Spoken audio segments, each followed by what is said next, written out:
నువ్వు కర్త అంటున్నదేంది? బాపు ఘాట్ కర్త అంటున్నావు. బాపు ఘాట్ ను ఆరాధించే వాళ్ళు ఉండాలి తప్ప బాపు ఘాట్ నిర్మాణం పేరిట బాధితులు ఉండకూడదు. గాంధీజీ గారు ఆయన అహింసావాది. ఆ అహింసా మూర్తి విగ్రహాన్ని పెట్టడానికి రేవంత్ రెడ్డి హింసా మార్గాన్ని ఎన్నుకున్నాడు.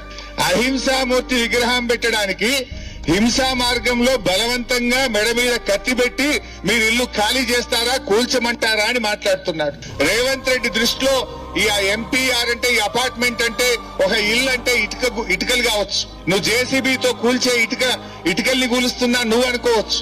కానీ ఒక మధ్యతరగతి వాళ్లకు, ఒక పేద వాళ్లకు అది జీవితాంతం రెక్కలు ముక్కలు చేసుకొని రూపాయి కూడబెట్టుకొని బ్యాంకుల్లో అప్పులు తెచ్చి ఒక కళ నిజం చేసుకుంటారు. జీవితకాల కష్టం, జీవితాంతం ఒక కళ ఈ అపార్ట్మెంట్. నువ్వు కానీ ఓ పొట్లైన్ పెట్టా రాత్రి కూలగొడతా అంటే అది జీవితాలు కూల్చడం.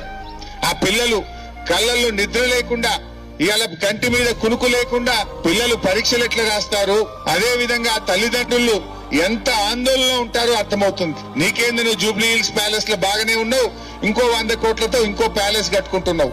కానీ ఈ పేదల పరిస్థితి ఏంది, ఈ మధ్య తరగతి ప్రజల పరిస్థితి ఏందో ఒక్కసారి ఆలోచించాల్సిన అవసరం ఉంది.